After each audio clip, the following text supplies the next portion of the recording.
excited to bring these programs to you via Zoom. Could be partly because we can reach so many people and have speakers who may not live nearby. Though Michelle's coming to us from Chicago today, we are excited that we can bring women's history from all over the US and then potentially the world at some point too in the future. In case you're unaware, Frances Willard House Museum is the home of Frances Willard, 19th century suffragist and social reformer. Willard was the longtime president of the Women's Christian Temperance Union, which was the largest organization of women in the world by 1895. You can find out lots more about her home and Willard and the WCTU on our website, franceswillardhouse.org. Though we've been closed in the museum since the beginning of the pandemic and hope to reopen by summer, we're open for research in our archives. And we have several online exhibits and other resources on the website, including Truth Telling, Frances Willard and Ida B. Wells, which we'll talk about, I'm sure, in a little bit. If you don't already get our newsletter, be sure to go to our website and sign up and follow us on social media. You can make a donation to support these kinds of programs by going to the website. We want to keep our talks free, but we do encourage for those of you who are able to make a donation. That would be wonderful. Some housekeeping. You're all muted and your audio is off, but you can submit questions as we go along in the chat. My colleague, the museum fellow, Fiona Maxwell, is keeping track of the technology. She'll monitor chat. She's sort of making sure things are working behind the scenes. So be sure to submit those questions as we go along, and we'll have time for those questions toward the end of the hour. We will be recording this talk, so we will be able to share it later on our YouTube channel if you want to watch it again, or you want to let others know about it who couldn't be here today. That's a great resource, and we have other videos on our YouTube channel. And I want to be sure to note that the book we're discussing today, which I have right here, beautiful, wonderful book. I encourage you to purchase it. You can do so at your local bookstore, or in Evanston at Bookends Beginnings. There's a link on the event page on our website. If you want to click straight through, Bookends has provided a link for you to buy the book there. So without further ado, Michelle, you want to join us on screen? Fiona, I want to be sure Michelle's video is available.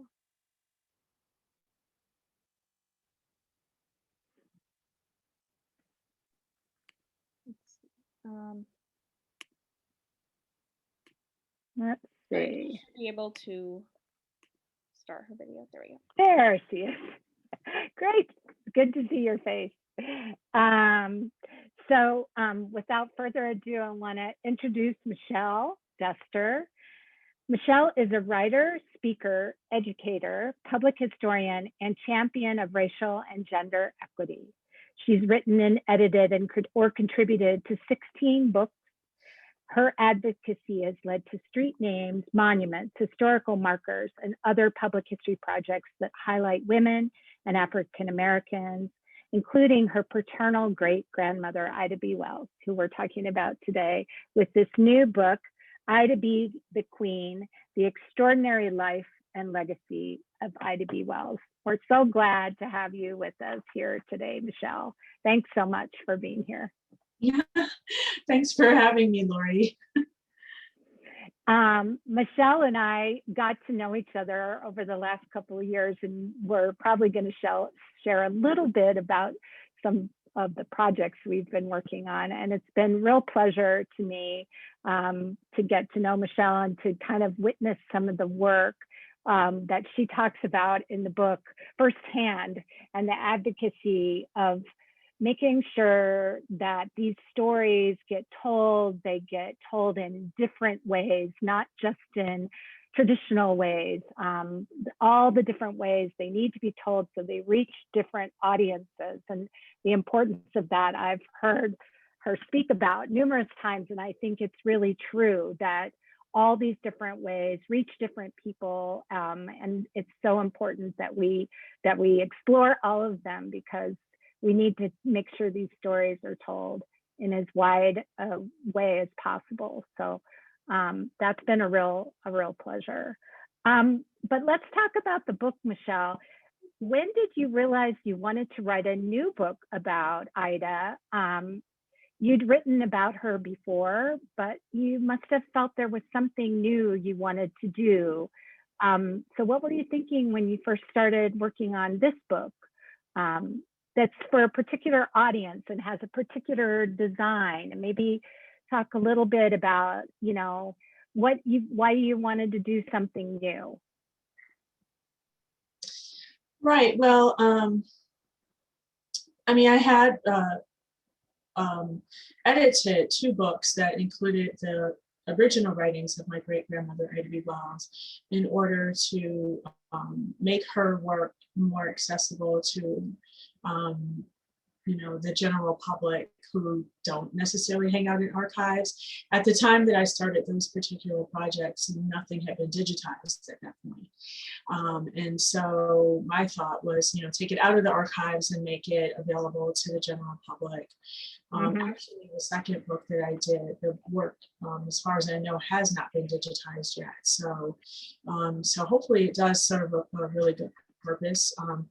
To make the newspaper articles that she wrote from England available today for people to easily access that information. And so my goal with those 2 books was to give Ida her own voice, because there had been several biographies written about her, which were about her life and her work, written by other people. And so I just felt, since she was such a good writer herself, it would sort of add to getting to know who she was, for people to hear her voice. But that was almost 10, 11 years ago that I finished the second project.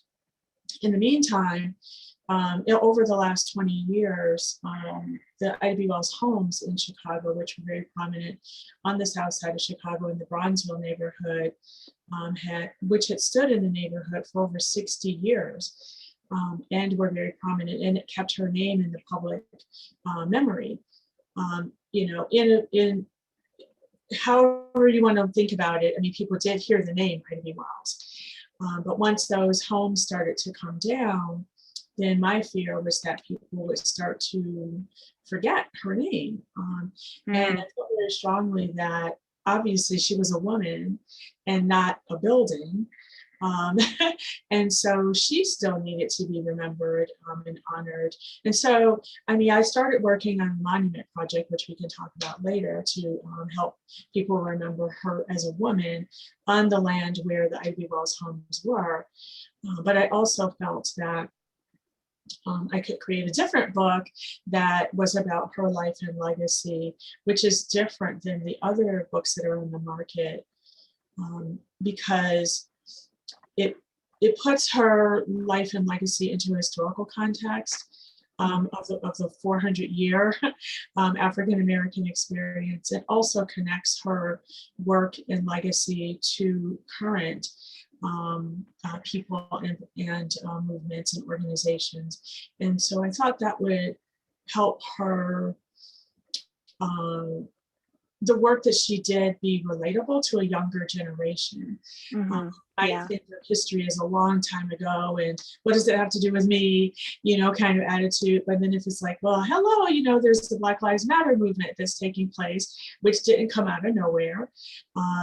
There's a continuum of activism and resistance and progress and struggle that is all connected to each other. So I just thought that would be helpful for a younger generation to see the connection between the past and the present. Yeah, and also connect her to your family and your family's story, like directly too, like give the you know, the how generations of your family have cared for her memory and her legacy and all the different projects and efforts, and really kind of what it's like to be the descendant of someone who was so remarkable in her life, but whose memory starts to slip away,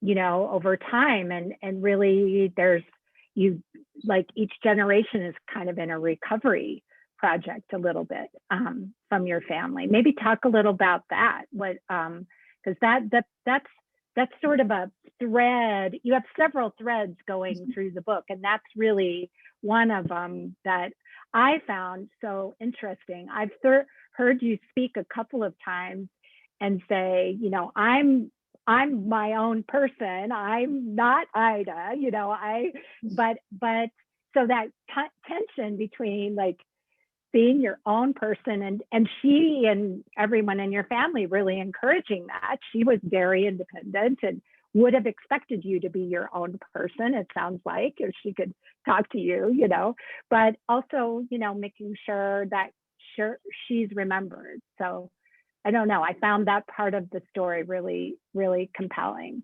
the personal parts that you include. Well, yeah, I mean, because I am a direct descendant of hers, you know, that gives me a unique perspective, you know, that's different from other people who write about her, who obviously, you know, can look through documents and construct her story based on, you know, her autobiography and also obviously primary documents. And so obviously anybody can do that as far as, you know, from a historical, you know, craft standpoint. But, you know, because I am related to her and I grew up in this family, that does give me, like I said, a unique perspective of who she was and what she was about, because she was not only a historical figure to me, she was my grandmother's mother. And so I never met Ida B. Wells because she died several decades before I was born, but I did know my grandmother and my aunt, who were Ida's daughters. I knew them very well. I spent a lot of time with them. And it wasn't like I spent time with them where they were just, you know, sitting me down and telling me about my great grandmother. I mean, they were, right, you know, to me, what I consider to be normal, you know, sort of grandparent, you know, sort of grandparent-grandchild relationship where, you know, we had birthday parties and we, you know, would have barbecues and we had, you know, they came to our graduations and our little piano recitals and, you know, all of those type of things. And so to me, she was my grandmother.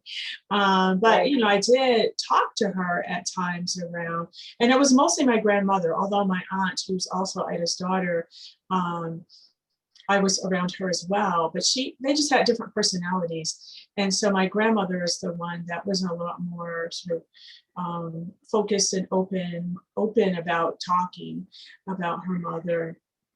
But the other thing is that my grandmother died when I was in college, and so my primary relationship with my grandmother was as a child and a teenager. But you know, for me, and I'm guessing most teenagers, I was all about my friends. You know, when I was in high school, it's like, where's the party? Where's the football game? I wasn't really trying to like learn about something that happened 100 years ago. So, you know, I unfortunately, there are some stories that I wish I could have asked her, you know, as I matured and became more focused on, you know, what I didn't know. So, you know, some things would just go to both of their graves. But, you know, I mean, since I've been on this journey, helping people remember my great grandmother, I get a lot of questions about what it's like to grow up as a descendant of hers, and what did I hear growing up, and, you know, just a lot of questions. And so I thought in this book, I could address some of the questions, because people clearly are interested in sort of that experience. And also I thought it would help humanize Ida to an extent. Outside of her being a historical figure, she's also a mother. She was also a mother. Unfortunately, she didn't have an opportunity to be a grandmother for very long because she died before my father was born, actually. No, wait. My father was one. No. I got it wrong. No, she died in 1931. He was born in 32. So he was -1 when she died. It's hard to keep the timeline straight of everything. Yeah. So he never met her. But he did have a very slight memory of Ida's husband, my great-grandfather, because he died in 1936, and so my father was 4 when he died. So he had very, very young childhood memories of him. So I wanted, my goal with Ida B. the Queen was not only to tell my great grandmother's story, and it's a summary of her story. I mean, it's not like some, every detail of her life is encompassed in 176 pages.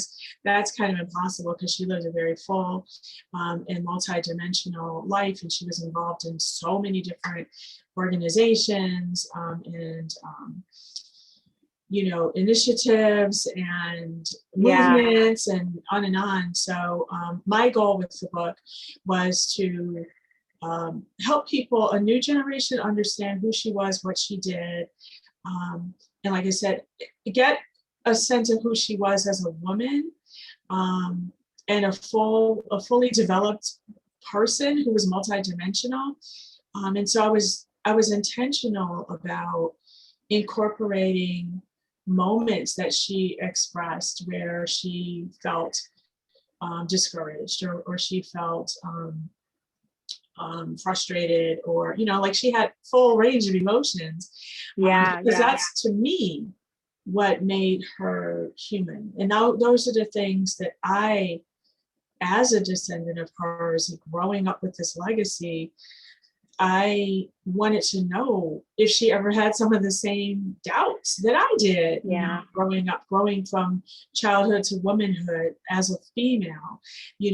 Did she ever have some of the same kind of, trauma or just doubts or difficulties, things that I think most women, I'm sure the majority of women have their moments.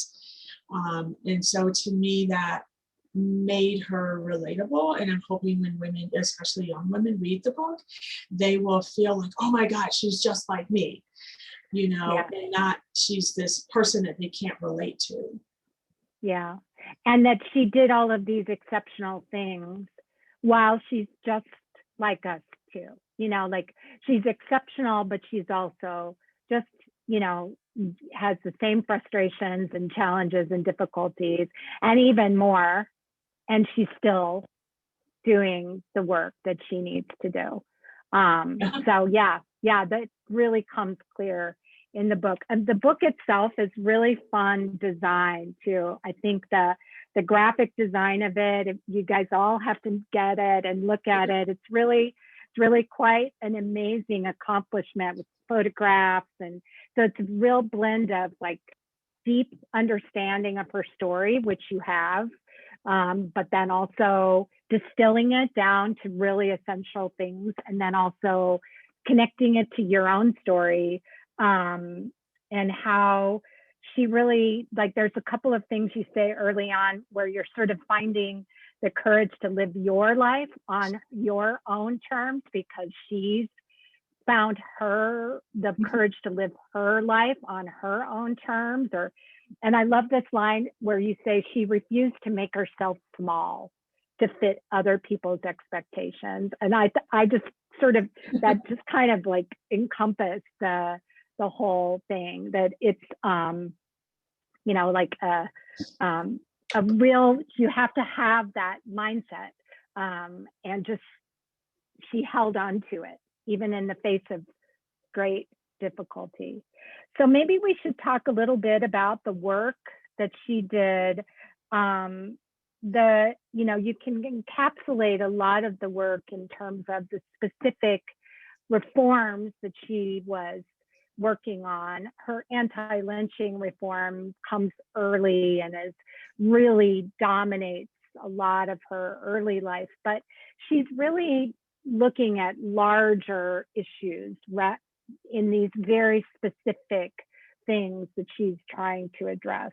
And the one that it seems to kind of cover so much is she's really focusing on attention on the needs of people who are powerless within a system and are needing to achieve some kind of justice that the world has set against them, an unfairness. And she uses language. She's using her ability to speak and to write and to communicate in whatever way she can. This is like as an overall theme of her life.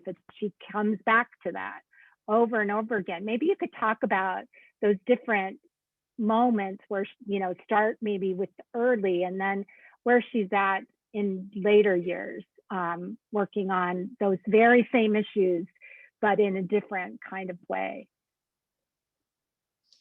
Right. Well, just to summarize who my great-grandmother was, she was a very well-known, she started her career as an educator, as a teacher.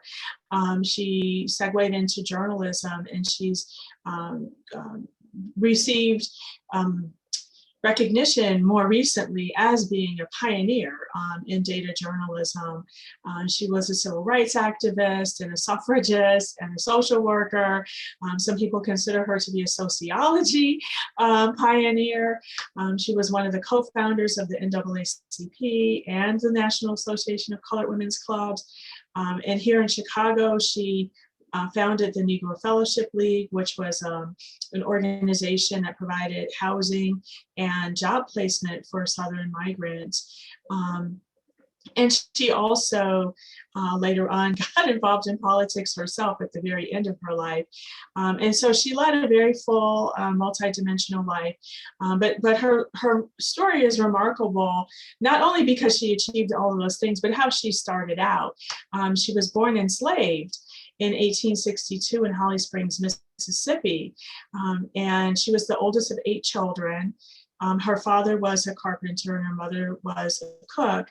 And so she actually came of age during Reconstruction, which was a very short period in our country's history, right after the Civil War until 1877. So 12 years of Reconstruction where this country made an attempt to provide opportunities and sort of give formerly enslaved people an opportunity to become full citizens in this country. And so there were 3 amendments that were passed during that period of time, the 13th, 14th, and 15th Amendments, which first abolished slavery, and then the 14th Amendment was about citizenship, and then 15th Amendment, which was passed in 1870, gave formerly enslaved men the right to vote. And so my great-grandmother grew up in a home where her father was very involved in politics. He very enthusiastically embraced all of these new rights. And as a carpenter, he had his own business. He was involved with different political organizations, and he would have meetings and they would have meetings at the house. She actually grew up in a house, which is another thing that was unusual for formerly enslaved people at that time. She grew up in a different way than probably the majority of formerly enslaved people, but I mean, because Holly Springs was an urban area at that time, so the way people say things then and now is like there were house slaves and, other slaves. And so she was basically a house slave in an urban area. And so the way she grew up was just unusual. And so she was exposed to, she had the opportunity to become formally educated, which is one of the things that was new for formerly enslaved people. And so because she was literate in an area where the majority of people were not, she was asked to read the newspaper to her father's friends, which I personally think sort of prepared her for her future to read in front of and recite in front of crowds. But unfortunately, she was orphaned when she was only 16 years old in 1878. Both of her parents died within a day of each other from a yellow fever epidemic, which might seem familiar right now since we're living in a pandemic. There was a really horrible disease, the yellow fever, that ran rampant in that part of Mississippi, which is northern Mississippi. So Ida decided at the age of 16, this is a different time, it's 1878, not 2021. And so she was able to get a job, and all she had to do was pass a test in order to become a teacher. There was such a high need for teachers at that time, because this is right after the Civil War. The country was rebuilding. And so she was able to get a job as a teacher, and she supported her younger 5 siblings who survived. And so she worked in Mississippi for a couple of years at a rural school, and then she eventually moved to Memphis, which is only about 40 miles north of Holly Springs, which is also significant.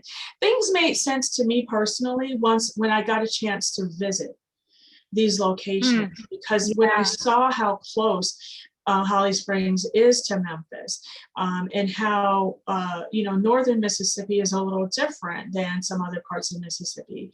And so all of these things are significant as far as how my great-grandmother was influenced in sort of her worldview. Memphis was considered Belle of the South. It was a thriving metropolis during her young 20s. And so she really was part of a very small but growing and significant middle class as a teacher, during this time. So there were so many things about what shaped her and what influenced her that I think, came into play as her life unfolded in order for her to ultimately become basically a world leader. Yeah.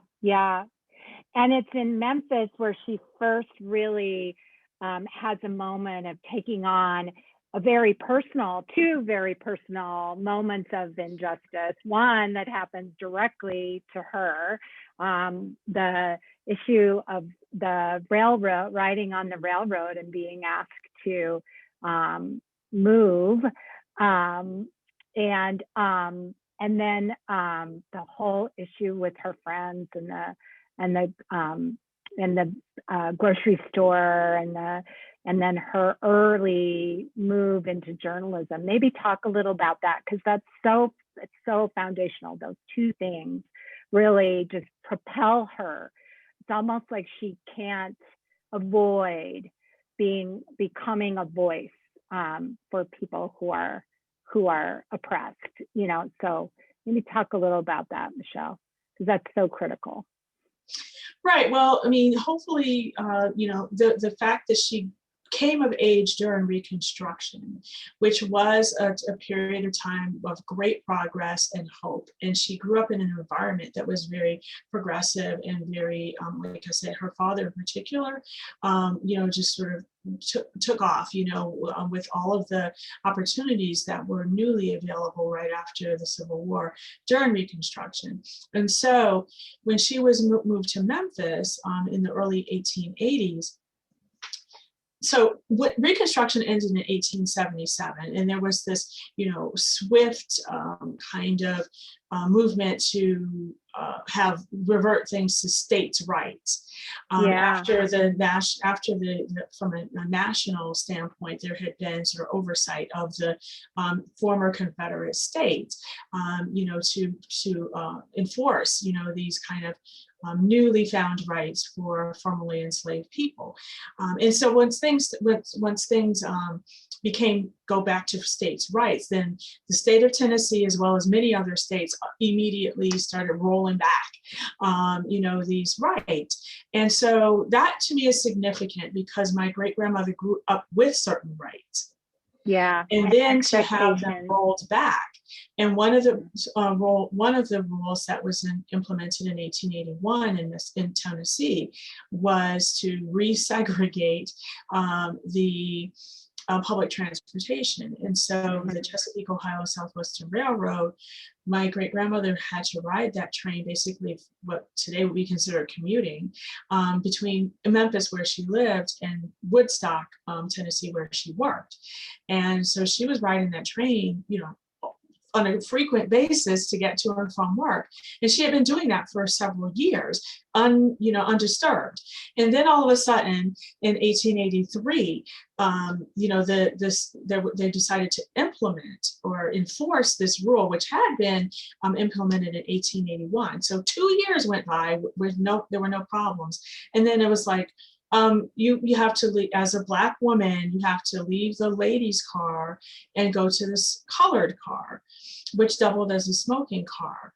And she just refused to do that because she had bought a ticket. She was a lady. And so she felt like, why, as a lady, do I need to go to the other car when I bought this ticket and I've been riding this train for years without having to do this? So she refused. And then she was ultimately basically assaulted by the conductor and 2 other men from the railroad, who, they physically grabbed her. She bit one of the men on his hand to the point where it drew blood. And then he went and got help, and she was like physically removed from the train to the point where her dress was torn, and obviously she was emotionally shaken.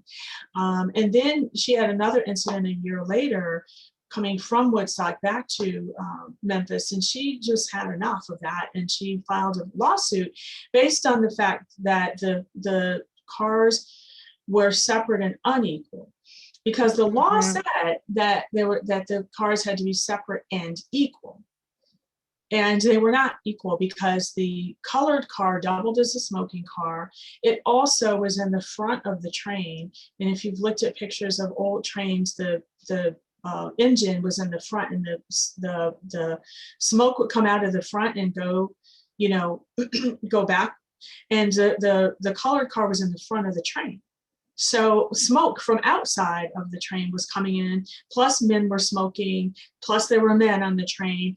White men were on the train. She talked about how there were men that were drunk on the front, on the colored car. So this idea that white people can go to the colored car and debase, the car, but Black people can't be in the, so it wasn't separate but equal.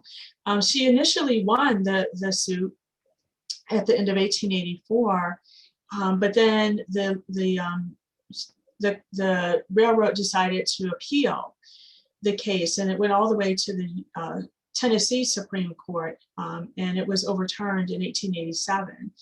And that was a really big turning point for her, because she felt, and she really expressed it in her diary that she kept at the time, that Black people could not get justice through the courts, through the law. And that's significant.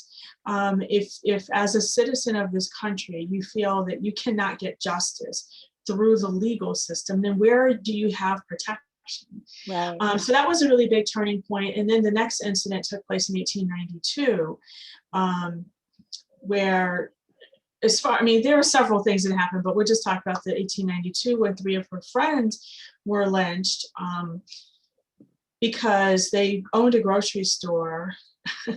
And the grocery store was doing well, and it rivaled a white-owned grocery store.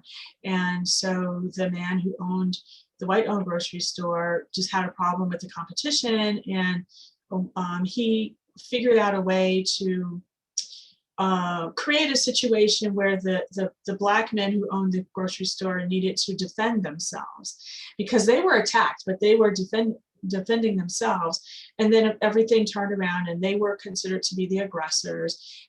They were framed as being the aggressors. And so then they, the frenzy was whipped up and they were arrested along with several other people from the community.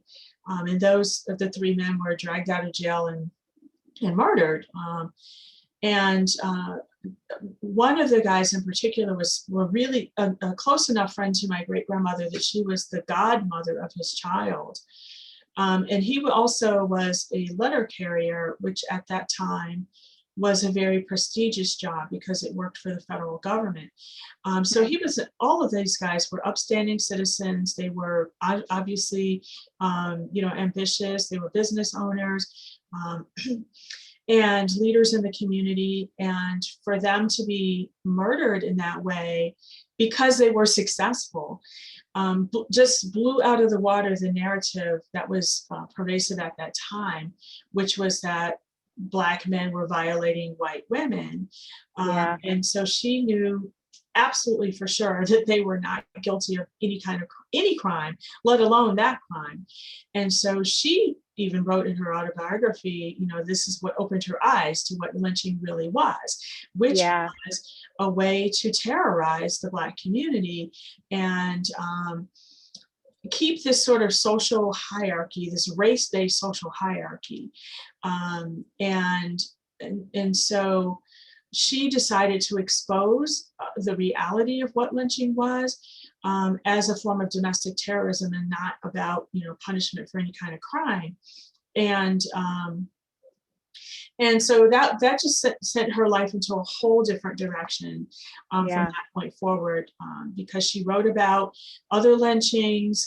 She challenged the Black community in Memphis to boycott the streetcars, to boycott white-owned businesses, and for those who could afford to just leave Memphis because of her experience with the legal system, she felt there was no way there could be justice.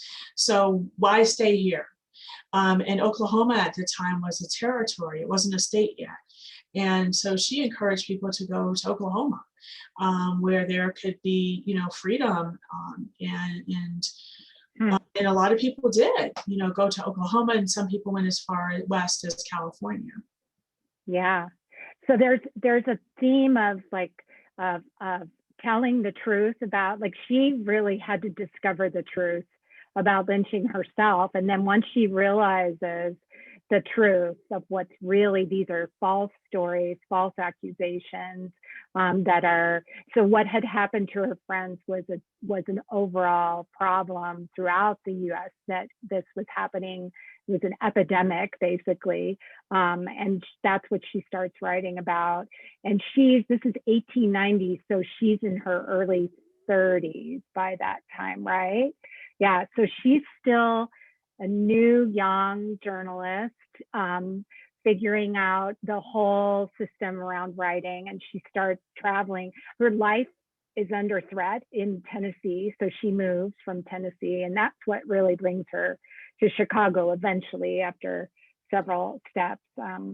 Her newspaper is destroyed. I mean, this is taking on these challenging justice, issues is not an easy thing. She does it often alone by herself. Her voice is the only one, really. So it's quite remarkable to do that at that age too, where she's doing some of the hardest things that she takes on. Well, maybe not, but they seem really hard for someone with as old as she is, to me anyway. I'm impressed by that. It's at this same time, and we don't have to go far into the Frances Willard story. There's a lot about that if you want to explore more. But it's the same time period, this early time that her conflict with Willard happened. I always find that kind of striking because Willard is really in the 1890s, sort of world renowned social reformer, leader of the Methodist Church.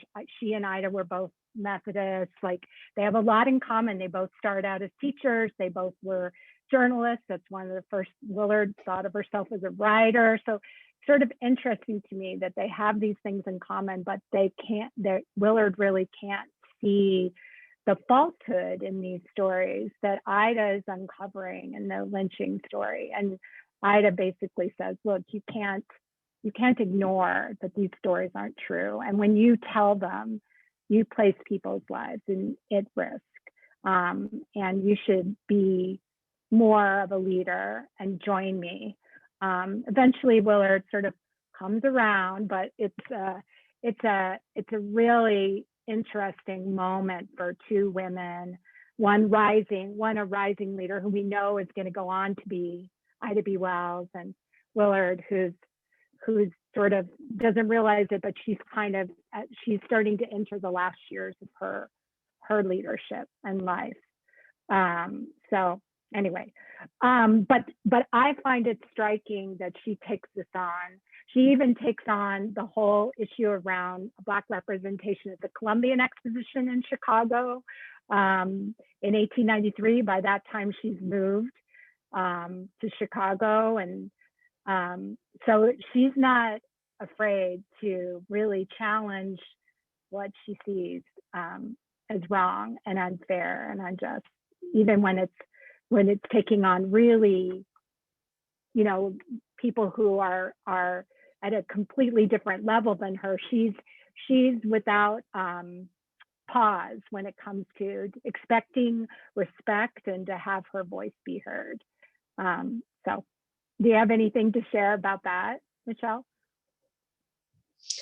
I mean, this is one of the reasons why I wanted to incorporate more current leaders into the book, because I really do believe that, sometimes people are motivated to do certain things because they are responding to something that happened to them.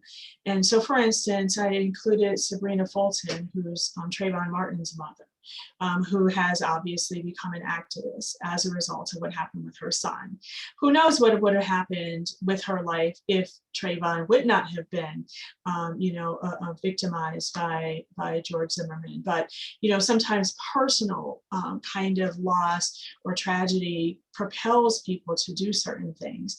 I included Lucy Macbeth, whose son Jordan Davis was killed in Florida. You might have heard this story where he was playing, he and his friends were playing music loudly in a parking lot at a store, and a man asked them to turn down the music and they didn't, and so then he shot them, and this was in Florida, and so Lucy Macbeth decided to take on, she was motivated by what happened with her only son, and ran for Congress in Georgia and won. And so, and Stacey Abrams I included in the book as well, because we all know what happened with the gubernatorial race a couple of years ago against Brian Kemp, who was the Secretary of State overseeing the election. No conflict there, right?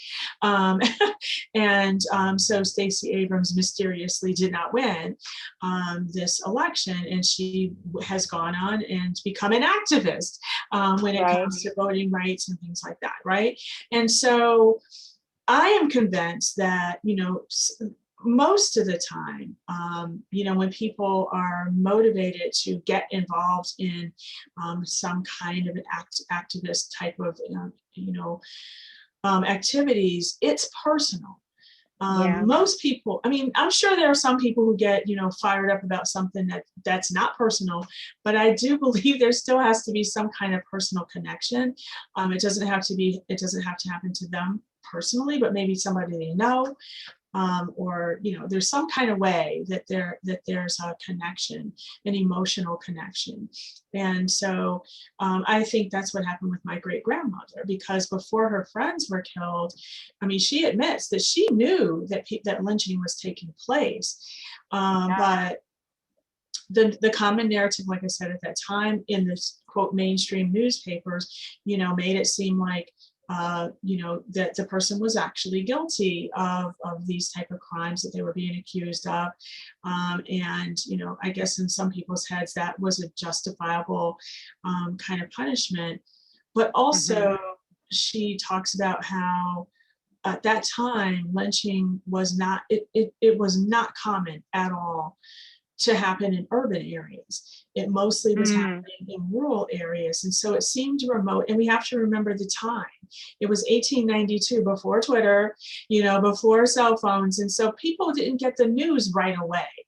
They might have heard about something 3 or 4 weeks after it happened.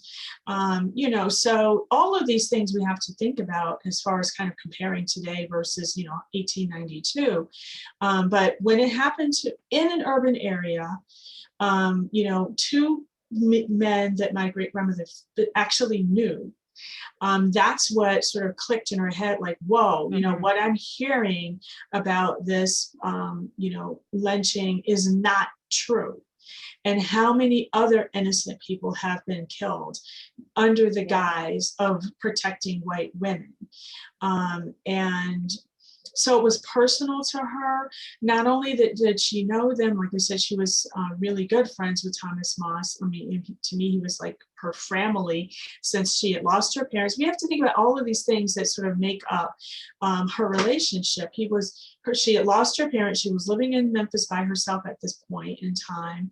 And as a single woman, even today, living by yourself can be, you have to be very protective and make sure you're safe. So in 1892, just, it was exponentially, more dangerous for a single woman. So she had this community that she was part of, and she had lost her parents. And so she already had experienced so much loss. And then on top of that, to lose Thomas Moss in such a violent way for such just a ridiculous, because he was successful, he was killed. So to me, she was just decided, I cannot, let my friend die in vain. I'm not going to just accept this as status quo, and I'm going to make sure that nobody else, has this happen to them. So I think this is how people get involved in activism. Yeah, I have a theory too. Like there's a moment where something happens to you and you go, well, it's not just me. And not only is it not just me, but it's, this group. And not only is it not just me, but I have to do something to make it stop or make this change. And there's just that evolution of thinking. And sometimes it's like, boom, like it happens. Sometimes it takes people a little time, but I think that leaders have that in common. I think they do. And one of the big things you're doing in the book is using her story to inspire and connect people today who might have similar leadership challenges or issues or things. So learning about women leaders from the past and finding your leadership voice and gaining support, is part of the theme too of ensuring her story is told, but not just her story, like the other stories too, of all the legacy that followed her. And looking at the clock, I want to be sure we talk about the current work you're doing around the monuments and the markers, and making sure that the story gets told in different ways and different. So maybe talk a little about those projects, and then we can maybe talk a little about the mural and the other things that are under work. So I want to hear about the monument, what you know about that monument too, coming this summer. So yeah. Hopefully this summer. It will say it'll happen this year in 2021.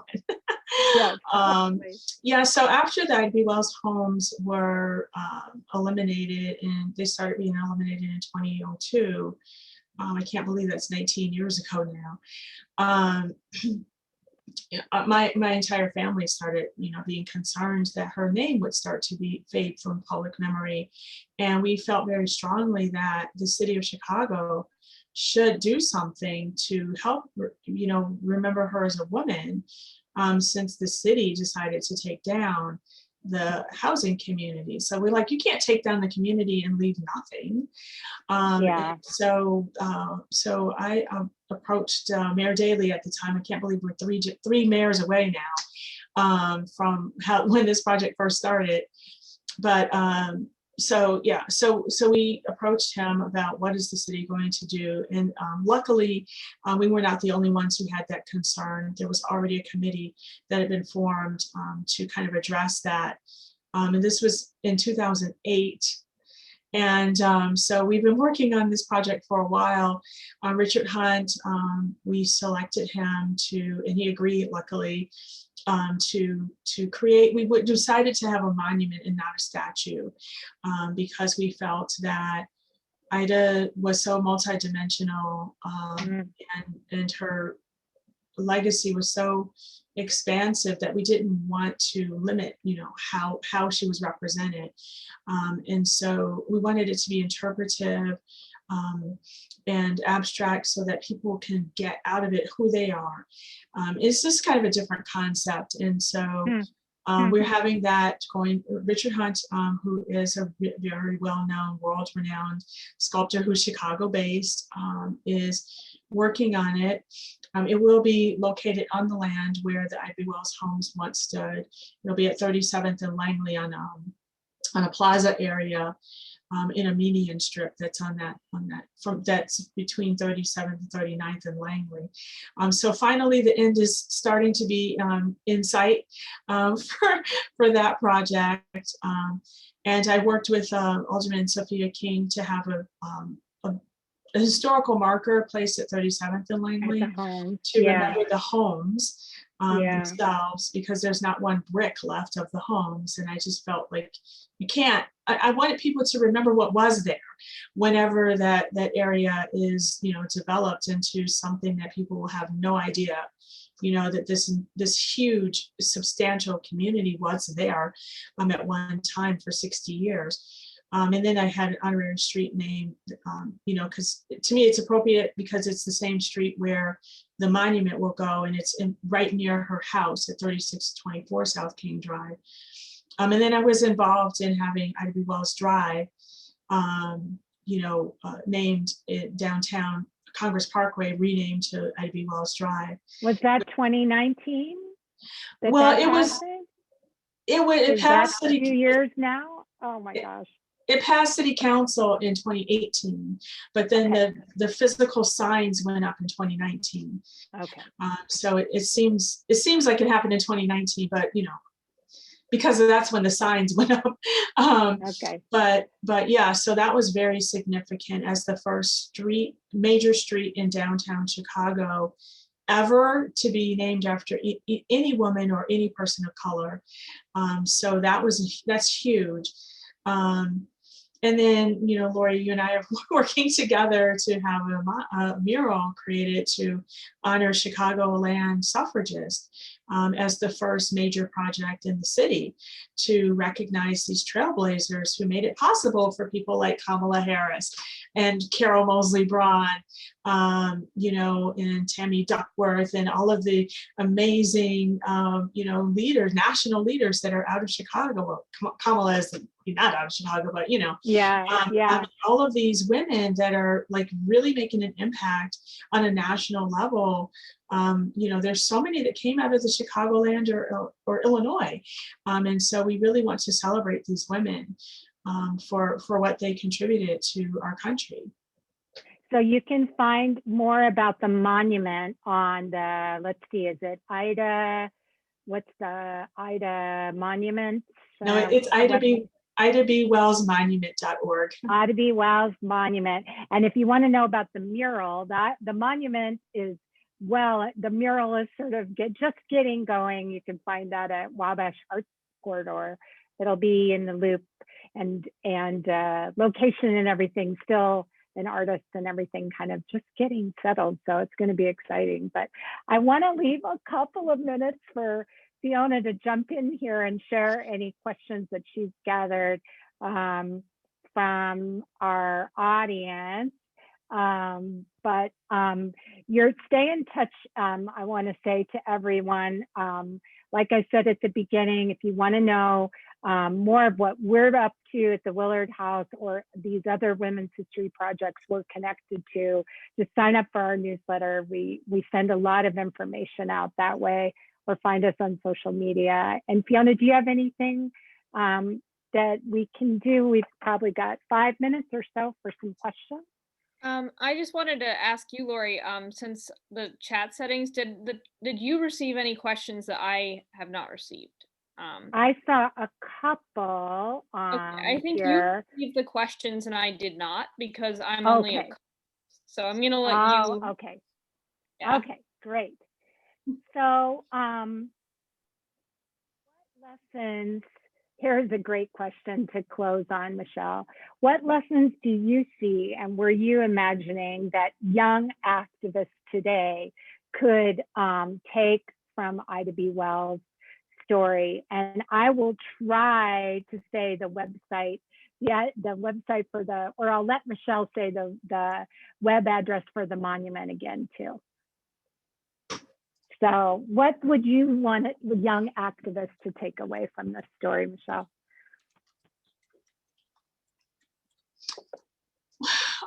What I would like young activists to take from the story is, the sixth section of the book is divided into 7 sections, and they're almost standalone sections. I mean, the book can be read in any order.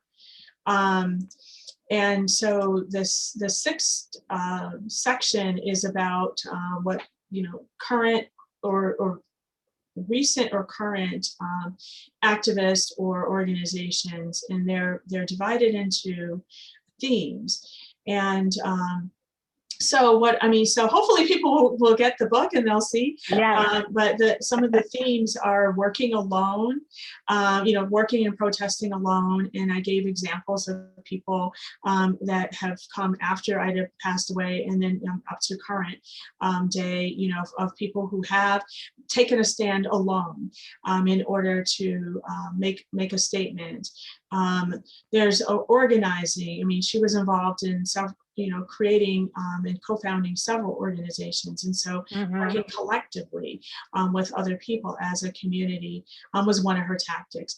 Obviously, she was a journalist, so using the written word to uplift and to shine light, as she said, on her famous quote of the way to right wrongs is to turn the light of truth upon them. And so she really believed that the truth would impact change. And so that is a tactic that can be used today, is to literally just help people understand what the truth is.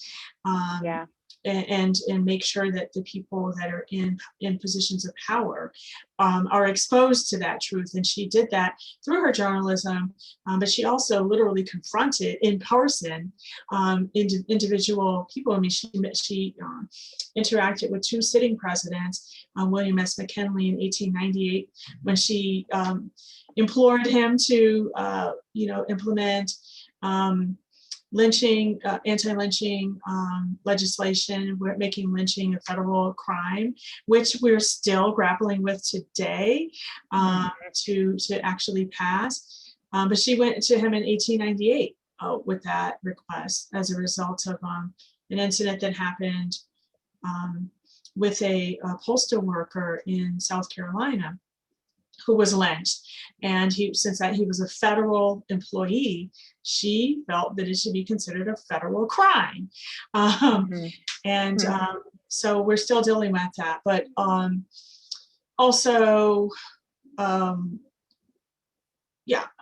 so I mean, there's multiple ways that people can learn from the tactics that she used in order to implement those type of things today. Obviously, protesting, creating petitions. I mean, there are so many different ways that people can get involved in activism.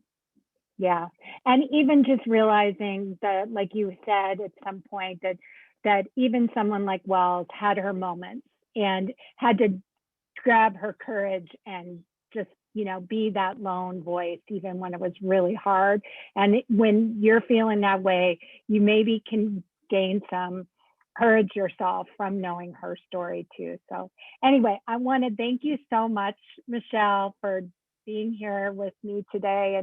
And stay tuned. There's lots of women's history, lots of more about Ida B. Wells going to be on our landscape, thankfully, in many different ways. But everyone should go get this book, give it as gifts.